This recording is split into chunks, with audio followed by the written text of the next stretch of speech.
빌립보서 2장 12절부터 16절 말씀까지 봉독해 드리겠습니다. 그러므로 나의 사랑하는 자들아, 너희가 나 있을 때뿐 아니라 더욱 지금 나 없을 때에도 항상 복종하여 두렵고 떨림으로 너희 구원을 이루라. 너희 안에서 행하시는 이는 하나님이시니 자기의 기쁘신 뜻을 위하여 너희에게 소원을 두고 행하게 하시나니 모든 일을 원망과 시비가 없이 하라.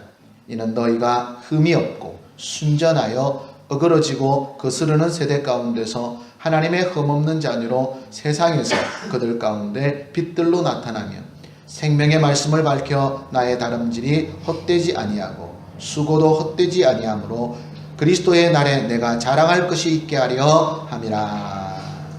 아멘. 한번 따라 하실까요? 아버지의 뜻을 잘 알자. 아멘.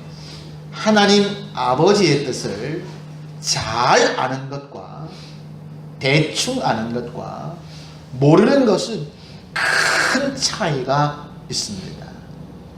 흔히 집에서도 자녀들이 부모의 뜻을 잘 아는 것과 부모의 뜻에 관심 없는 것과는 큰 차이가 있지 않습니까? 어떤 사람이 효자입니까? 어떤 사람이 부모에게 효를 행하는 자녀죠? 그 부모의 뜻을 잘 알고 그 마음에 근심을 가져다 주지 않는 자녀가 진짜 효하는 자녀가 아니겠습니까? 가끔 저는 이런 사람을 많이 가끔 봅니다. 밖에서는 굉장히 효자라는 소리를 들어요. 참 잘한다. 밖에서는 저런 아이가 없다. 이런 이야기를 듣는데 집에 오면 그 부모의 근심이 되는 아이들이 가끔 있습니다. 여러분 정말로 효자일까 하는 생각이 드는 겁니다. 제가 이런 예화를 한번 들었던 적이 있는데 제가 전에 있던 교회에서 있었던 일입니다. 이 어머니가 조그만 텃밭을 이렇게 일구면서 그렇게 사시고 계셨습니다.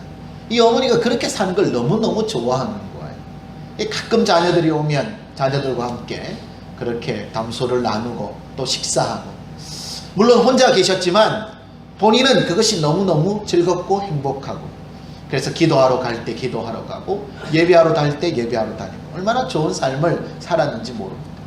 그런데 어느 날 이 아들이 말이죠, 사람들에게 이런 이야기를 들었습니다. 왜 너는 늙은 노모를 혼자 그렇게 두느냐? 이 이야기를 들은 이 아들이 말이죠, 어느 날 고민을 하더니 결국은 그 어머니를 모시고 오기로 결정을 했습니다. 그리고 자기 아파트에 모셨지요. 제가 그날 가서 그렇게 고민을 했습니다. 어머니는 제가 볼 때 텃밭을 일구고 이렇게 자유롭게 사시는 것을 더 좋아하는 것 같습니다. 제가 구역 예배 드리면서 늘 얘기할 때 자기는 이 삶이 너무너무 행복하다는 거예요. 그런데 이 아들이 말이죠, 그 어머니를 아파트에 모셨는데 사실은 모신 것이 아니라 가두어 둔 겁니다. 아파트에 하루 종일 아무도 없습니다. 혼자만 계시는 거예요. 아무것도 할 게 없는 겁니다. 그렇게 몇 주를 지나고 몇 달을 보냈습니다. 이 어머니가 병이 든 거예요. 우리가 신방을 가니까 병이 깊어져 있더라고요. 그래서 제가 아들을 만나서 권면을 했죠. 어머니를 이렇게 모시지 말라고. 어머니를 원래 계시던 곳에 돌려보내라고. 거기에서 마음껏 자유롭게 사시는 것이 이 어머니에게 훨씬 좋을 것이라고. 그러면 아마 있는 지병도 낫게 될 거라고 권면을 드렸는데, 그때 이렇게 얘기를 하는 겁니다. 목사님, 그러면 제 체면이 뭐가 됩니까? 제 체면이 뭐가 됩니까? 저 충격 먹었어요. 이 아들이 어머니를 사랑해서 모신 게 아니라는 걸 그때 깨달았습니다. 아, 체면 때문에 모셨구나. 목사님, 제 체면이 뭐가 되겠습니까?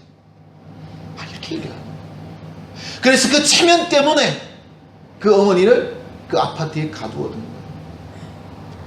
더 이상 말이 통하지 않았습니다.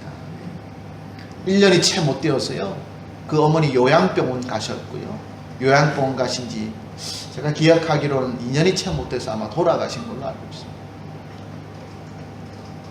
지금 생각해보면 제가 좀 더 적극적으로 권면했더라면 그러지 않았을 텐데 하는 생각도 좀 들더라고요. 그런데 절대 말을 듣지 않는 거예요. 목사님, 그렇게 하면 세상 사람들이 나보고 뭐라 그러겠어요? 내 체면이 뭐가 되겠습니까? 저는 이 한마디가 지금도 가슴속에 남아 있습니다. 혹시 나도 그렇게 사는 건 아닐까요? 하나님의 말씀에 순종하고 하나님의 뜻이 무엇인지를 생각하는 목사이기 이전에 세상 사람들이 나를 어떻게 생각할까? 성도들이 나를 어떻게 생각할까? 사람들 앞에 보여지는 나는 어떨까? 그걸 먼저 생각하게 된다면 여러분 진정한 목회자는 아닐 겁니다. 저도 목사니까 그런 욕심 있지 않습니까? 이름을 좀 떨치고 또 규모 있는 곳에서 좀 구묘 있게 그렇게 사역하고 싶을 때가 있습니다.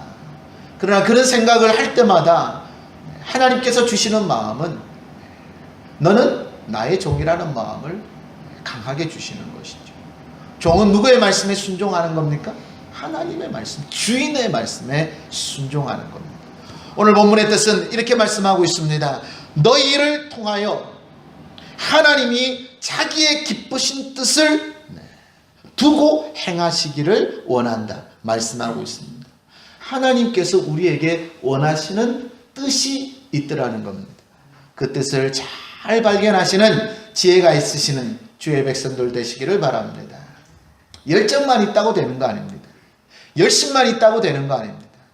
열심히 있는 것보다 더 중요한 것은 무엇입니까? 주님의 뜻이 무엇인지를 잘 아는 것, 주님의 말씀에 순종하는 것이 우리가 열정과 열심을 가지고 헌신하고 섬기는 것보다 더 중요하다고 성경은 말씀하고 있습니다. 이스라엘 백성들이 가데스 바네아 앞에서 하나님 앞에 불순종하지 않습니까? 두려워하고 의심하고 하나님 앞에 원망하다가 하나님 앞에 큰 재앙을 당하지요. 특별히 10명의 정탐꾼들은 성경의 기록을 보니까 하나님 앞에 재앙을 받아 다 죽게 되었다고 말씀하고 있습니다. 살아남은 사람은 두 사람입니다. 여호수아와 갈렙. 사람들이 보기에는 어리석은 고백을 하였지만 하나님의 뜻을 알고 하나님의 뜻을 기쁘시게 하는 고백을 하였더니 그는 축복을 받은 사람으로 성경은 기록하고 있습니다. 이 일이 있고 난 뒤에 이스라엘 백성들이 열심을 내었습니다. 그리고 얘기합니다. 하나님, 우리가 잘못했습니다.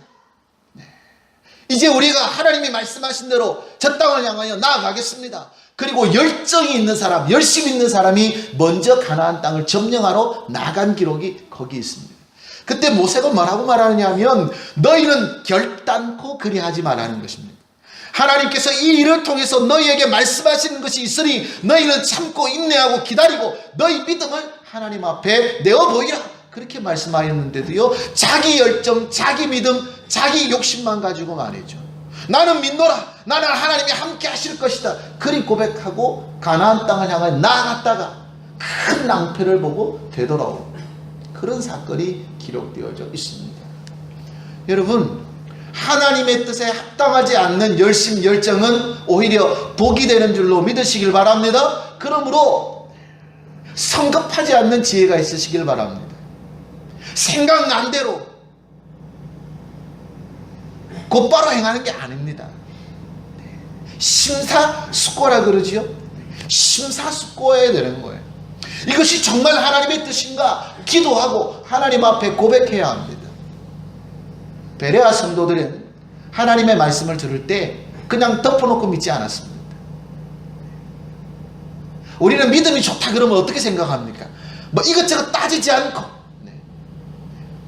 덮어놓고 믿는 거, 그거 믿음 좋은 거라고 생각하지 않습니까? 그러나 여러분, 절대 그렇지 않습니다. 성경은 덮어놓고 믿지 말고 열어두고 믿으시길 바랍니다. 그리고 생각하는 거예요. 정말 이것이 하나님의 말씀인가? 이것이 하나님의 능력인가? 이것이 하나님의 역사인가를 생각하고 묵상하고 그리고 결단하고 말이죠.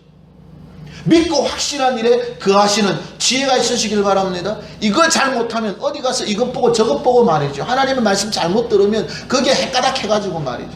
인생을 망치는 일이 있단 말이에요. 아멘입니까? 믿음을 가지고 하나님이 원하시는 것, 하나님이 뜻하시는 것을 구별하는 지혜가 있어야 합니다. 이렇게 얘기하니까 피부에 와닿지 않죠. 자, 한 가지 예를 들어드릴게요. 여러분, 사도 바울이 예수 믿기 이전에 어떤 일을 했습니까? 사람 죽이는 일을 했습니다. 사람을 죽이고 가두는 일에 앞장섰습니다. 왜 그가 그렇게 했습니까? 그가 하나님을 사랑하는 열심 때문에 그랬습니다. 교회를 핍박하기를 최선두의 자리에서 섰는데 그 이유가 뭡니까? 하나님을 사랑하는 믿음 때문에 그랬습니다. 자기 열정이죠. 하여튼 이웃 나라까지 가서 말이죠. 다메섹이라는 곳에까지 가서 예수 믿는 사람을 잡아올 정도였으니 얼마나 열심히 축조했겠습니까? 지금으로 얘기하면 한 일본, 중국 여기 가서 예수 믿는 사람 잡아왔다는 거예요. 대단하지 않습니까? 자기 동네 자기 마을에 있는 사람, 그 사람 예수 믿는 사람 잡아올 정도가 아니라 공유의 허락을 받고 말이죠. 외국에까지 나가서 예수 믿는 사람들 싹을 말이죠. 자르려고 말. 그런 열정을 품었던 사람입니다. 그 이유가 뭡니까? 하나님을 사랑했다는 거예요, 자기는. 근데 여러분, 이 사랑이 하나님이 인정하는 사랑이었습니까? 아니었습니까? 이건 하나님이 인정하는 사랑이 아니었습니다. 하나님을 사랑하는 그의 행동이었지만 오히려 하나님의 마음을 아프게 하는 행동이었습니다. 부모를 데려다가 집에 모시는 행동이었지만 그것은 부모의 마음을 아프게 하는 행동이었다. 여러분, 이처럼 종이 주인의 뜻을 모르고 행하는 여러 가지 일들은 큰 위험이 있다는 것을 기억하는 지혜가 있으시기를 주님의 이름으로 축원합니다. 그러므로 여러분, 내가 하는 이 행동이 과연 하나님의 뜻인지를 잘 생각하고 기억하시는 지혜가 있으시기를 바랍니다. 양은 누구의 말에 순종해야 합니까? 목자의 말에 순종해야 합니다. 적어도 양이라면 목자를 목자로 인정하는 그런 믿음이 있어야 하는 것이죠. 제가 이런 얘기 드리기면 좀 미안하지만 여러분, 오빛교회의 목자는 누굽니까? 김 목사입니까? 박 목사입니까? 아주 유명하신 설교 잘하는 부흥사 아무개 목사입니까? 아니지 않습니까? 오늘 하나님께서 충성되이 여기시고 여러분의 삶을 위하여 목회자로 세운 사람은 누굽니까? 바로 참목사라 이 말입니다. 믿으십니까? 이럴 때는 크게 아멘을. 누구를 통하여 여러분을 양육하고 누구를 통하여 하나님께서 여러분에게 복을 허락하시는 겁니까? 참목사를 통해서 하신다고. 이건 제 얘기가 아니라 하나님의 말씀에 기록된 말씀 아닙니까? 교회에 목자를, 내가 사랑하는 나의 목자를 세운다, 그렇게 말씀하셨잖아요. 그런데 여러분 보세요. 양들이 그 목자의 말에 순종하지 않습니다. 목자의 말을 우습게 여기고 다른 목자의 말을 순종하고 다른 목자의 말을 따른다면 그가 그의 목양이겠습니까? 절대로 그럴 수가 없는 것이죠. 그런데 이런 어리석은 사람들이 많습니다. 여러분, 교회는 여기에서 분열되고 여기에서 갈라지더라는 거. 여러분, 기도 받으실 일이 있걸랑 꼭 참목사님에게 받으시길 바랍니다. 그리고 사실은 기도는 받는 게 아닙니다. 기도는 뭐 하는 거죠? 하는 겁니다. 그리고 목회자가 여러분을 위해서 축복하며 기도하는 겁니다. 이 질서를 떠나버리면 영적 질서는 깨어진다고 말씀하고 있습니다. 예수님께서 뭐라고 말씀하셨습니까? 저들은 내 양이기에 나의 음성을 듣고 나를 쫓는다 그랬습니다. 반대로 뭐라고 얘기했습니까? 저들이 나의 양이 아니기에 누구의 말에, 내 말에 귀를 기울이지 않는다 그랬습니다. 하나님의 백성이 아닙니다. 그러므로 하나님의 말씀에 귀를 기울이지 않는 겁니다. 저들이 말로는 주여 주여 하나님의 백성, 우리는 하나님의 자녀입니다 라고 말하지만 저들이 세상의 아비, 마귀의 자녀이기 때문에 그의 말을 듣는다고 주님이 말씀하고 있습니다. 아버지의 뜻을 잘 아는 지혜가 있으시기를 주님의 이름으로 다시 한번 간절히 축원합니다. 예수님께서 바리새인들을 향해서 이런 말씀을 전합니다. 집에 아들이 둘 있다. 하나들은 겉보기에 굉장히 아버지 앞에 순종하고 헌신하고 효도하는 아이처럼 보이는 아이다. 이건 제가 만든 얘기입니다. 그렇죠? 그 이야기를 들어보니 한 아들은요, 많은 사람들에게 굉장히 인정받는 것처럼 보이는 아이였습니다. 그의 말은 천상유수였습니다. 그런데 그 둘째 아들이 있는데 이 아들은 많은 사람들의 입에 저놈의 새끼 저거 이런 아이였습니다. 어느 날 아버지가 이 두 아이에게 이야기를 합니다. 내가 포도원에 너무 일손이 부족하니 나의 일을 좀 도와다오. 큰아들에게 얘기를 했습니다. 그랬더니 큰아들이 말이죠, 기대와 마찬가지로, 예 아버지, 제가 돕지 않으면 누가 돕겠습니까? 아버지 걱정하지 마십시오, 제가 도와드리겠습니다. 많은 종들이 들었습니다. 많은 사람들이 들었습니다. 역시 첫째 아들이다 말이죠. 역시 첫째 아들은 기대를 저버리지 않는구나, 그렇게 얘기했습니다. 둘째 아들에게 똑같이 아버지께서 부탁합니다. 아들아, 내가 너무 일이 많으니 나를 와서 좀 도와다오. 둘째 아들 기대를 저버리지 않습니다. 역시 툴툴거리면서, 아버지 내일 약속 있는데, 하필은 내일이에요. 바빠 죽겠는데, 안 가. 나 몰라. 안 가. 이래버린 거예요. 사람들이 어이구 혀를 차면, 저 봐. 내가 그럴 줄 알았어. 예수님 참 이야기 재미나게 하시죠.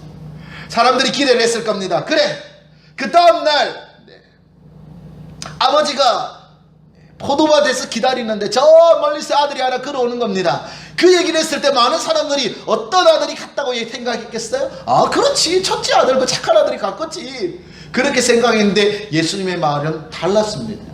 멀리서 보니 걸어오는 폼이 첫째 아들이 아닌 거예요. 툴툴거리면서 걸어오는 폼이 영락없는 둘째 아들인데, 그 실루엣이 말이죠, 가까이 오면 올수록 더 확실해지는 겁니다. 기대했던 첫째 아들은 오지 않고 기대하지 않았던 둘째 아들이 왔던 겁니다. 그러면서 둘째 아들이 얘기합니다. 아버지, 죄송합니다. 제가 일하겠습니다. 근데 첫째 아들은요, 시간이 지나도 오질 않는 겁니다. 일이 다 끝날 때까지 오지 않습니다. 이 이야기를 하시면서 예수님께서 말씀하셨습니다. 세리와 창기들이 구원을 얻을 것이라고. 이 얘기는 누구 얘기입니까? 바로 바리새인들 이야기입니다. 바리새인들이 많은 사람들이 옳다고 여겼던 그 믿음의 사람들이었죠. 사람들 보기에는 아름다운 신앙, 멋있는 신앙, 하나님의 자녀인 것처럼 보였지만 결국 그들은 누구의 뜻을 몰랐다는 거예요. 하나님 아버지의 뜻을 알지 못한, 아버지의 뜻에는 관심 없는, 들을 아는 것, 그것만 좋아하는 사람들일 뿐이었다는 겁니다. 신랄한 질책이지요. 왜 바리새인들이 예수님을 죽이려고 했습니까? 이런 이야기 때문에 그렇습니다. 정신 못 차리는 것들이죠. 그렇게 얘기했으면 뭐라고 해야 됩니까? 회개하고 눈물 흘리고 용서를 구하고 말이죠. 우리가 잘못 살았노라고, 우리가 아버지의 뜻을 알지 못했노라고 그렇게 눈물 흘리고 말이죠. 하나님 앞에 나아가야 하는데 마음 상했던 거예요. 기분이 나빴던 거예요. 화가 났던 겁니다. 자기를 돌아보지 않습니다. 지금까지 자기가 쌓아왔던 모든 외형적인 모습을 다 무너뜨렸다고 생각하는 것이죠.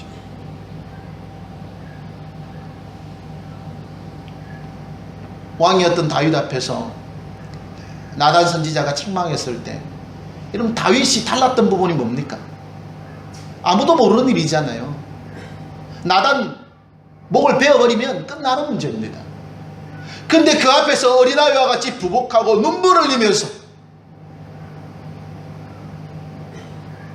하나님 앞에 회개했던 것이 다윗을 의인의 자리로 옮긴 믿음의 고백인 줄로 믿습니다. 아버지의 뜻을 아는 것이 대단히 중요합니다. 죄를 지었느냐 안 지었나의 문제가 아닙니다. 사실 다윗이 얼마나 큰 죄를 지었습니까? 사울보다 더 큰 죄를 지었습니다. 사울은 불순종한 것이지만 다윗은요, 십계를 어긴 거잖아요. 살인하고 간음하고 거짓말하고 얼마나 많은 죄를 저질렀습니까? 그런데 하나님께서는 누구를 더 의롭다고 말씀하셨습니까? 오히려 다윗을 의롭다고 인정하셨습니다. 이유는 무엇입니까? 그가 세리와 창개와 같이 하나님 앞에 아버지의 뜻을 기억하며 눈물로 나아갔기 때문이라고 성경은 말씀하고 있습니다. 아무도 모를 겁니다. 사람들은 여전히 첫째 아들 대단하다, 첫째 아들이 훌륭하다, 첫째 아들이 아버지의 마음을 기쁘게 하는 자다, 그렇게 생각하고 살겠지요. 그러나 여러분, 정말 아버지의 마음은 어떨까요? 사람들이 보는 것에는 관심 없습니다. 아멘입니까? 정말 하나님이 어떻게 보시냐가 더 중요한 줄로 믿습니다. 그게 믿음입니다. 교회가 크고 아름다우면 좋겠지요. 사람이 많으면 얼마나 좋겠습니까? 재정이 풍성해서 많은 일들을 감당하면 얼마나 좋겠습니까? 몇십억짜리 교육관을 짓고 해외에 선교한다고 말이죠. 많은 지교회를 지으면 얼마나 좋겠습니까? 사람들은 그런 교회를 참 훌륭한 교회다, 아름다운 교회다, 능력 있는 교회다, 그렇게 칭찬할 겁니다. 여러분, 정말 하나님들 마음도 그럴까요? 하나님은 겉모양을 보시는 것이 아니라 중심을 보는 줄로 믿습니다. 이렇게 말씀을 드리면 여러분, 제가 작은 교회를 옹호하는 사람이라고 생각할지 모르겠습니다. 그런 뜻으로 말씀드린 게 아닙니다. 여러분, 작은 교회라도 믿음의 사람이 있다면 그 교회는 생명의 교회인 줄로 믿습니다. 작은 교회라도 하나님 앞에 쓰임받고 헌신하는 사람이 있다면 그 교회가 정말 주님이 기뻐하시는 교회입니다. 반대로 작은 교회가 헌신하는 사람도 없고 하나님의 마음도 기쁘게 하지 못하는, 그건 어떻게 되겠습니까?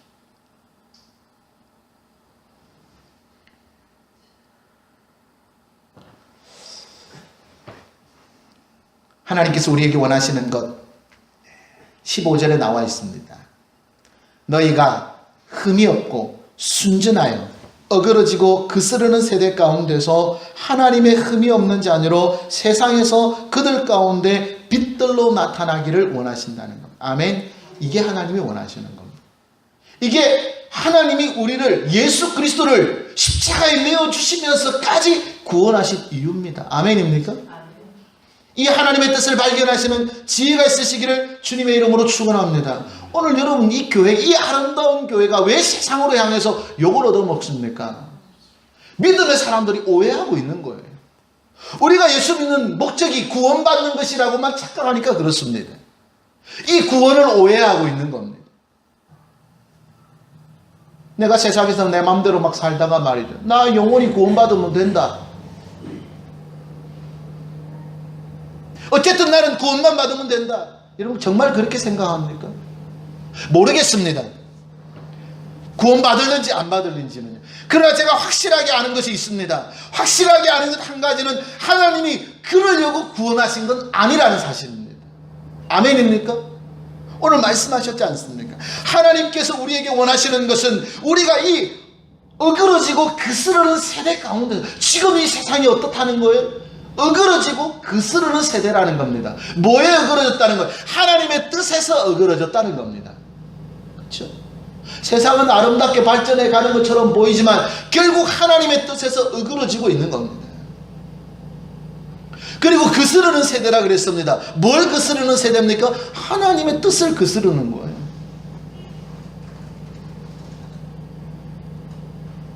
전에는요, 세계가 신 중심의 사회였지 않습니까? 하나님 중심의 사회였다고요. 근데 지금은 어떤 사회입니까? 인본주의라 그러죠. 인간 중심의 사회입니다.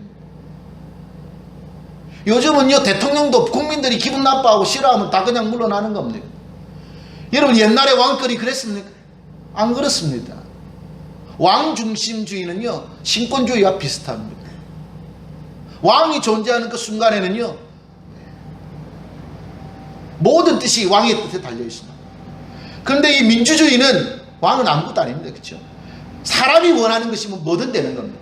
다수결이 원하는 건 뭐든 되는 겁니다. 여러분, 이 민주주의가 좋은 것 같아 보이지만 굉장히 위험한 것이 있습니다. 뭡니까? 옳지 않은 것도 누가 원하면 되는 거예요? 많은 사람이 원하면 되는 겁니다. 이게 민주주의의 큰 단점입니다. 옳으냐 그러냐가 아닙니다. 많은 사람들이 선택하는 그것이 진리가 되는 것이 여러분 민주주의입니다. 민주주의가 많은 장점을 가지고 있지만 이런 단점을 가지고 있다는 것을 여러분 기억하시고, 여러분 교회는 민주주의가 아닙니다. 아멘.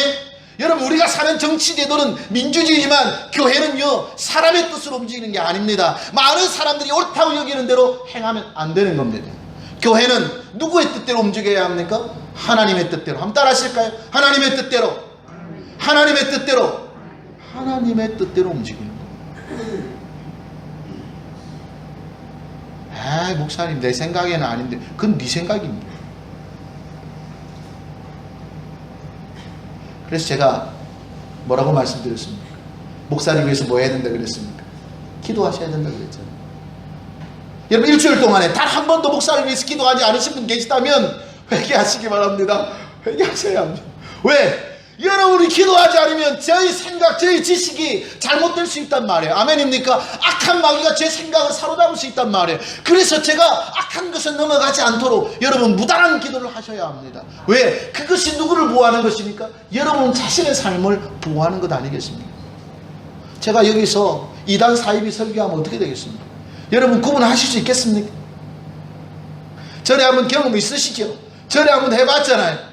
제가 하냐냐 선지자 얘기하면서 20분간 설교했는데 여러분 그때 다 아멘 하셨잖아요. 그리고 제가 결론에 뭐라고 말씀드렸습니까? 지금까지 내가 한 내용이 다 이단 선지자가 한 내용이라고 말씀드렸을 때 여러분 충격받지 않으셨습니까? 여러분 잘 모릅니다. 신천지가 하는 얘기 여러분 구별할 수 있을 것 같습니까? 여러분 모릅니다. 그러니 목사들도 넘어가지요.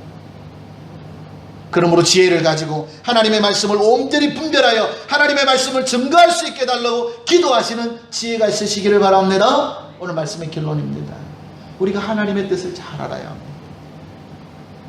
하나님의 뜻을 알 수 있게 해달라고 늘 기도하시고 하나님 아버지 이 세대를 분별하고 아버지의 선하시고 온전하신 뜻이 무엇인지를 늘 생각하는 지혜를 달라고 기도 때마다 여러분 기도하시고 간구하시는 저와 여러분 되시기를 주님의 이름으로 축원합니다.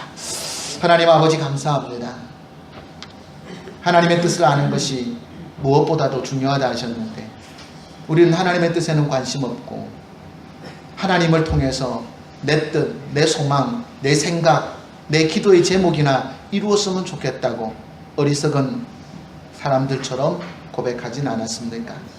하나님 아버지 오늘 이 말씀 들을 때에 우리의 마음에 큰 감동과 결단과 고백이 있게 된 줄로 믿습니다. 하나님 아버지 우리가 기억한 대로 더욱더 하나님의 말씀에 순종하고 그 뜻을 알기 위하여 몸부림치는 지혜로운 백성이 되게 하여 주시옵소서. 예수님의 이름으로 기도하옵나이다. 아멘. 우리 다 함께 일어나셔서 나 주님의 기쁨 되기 원하네 함께 고백하겠습니다.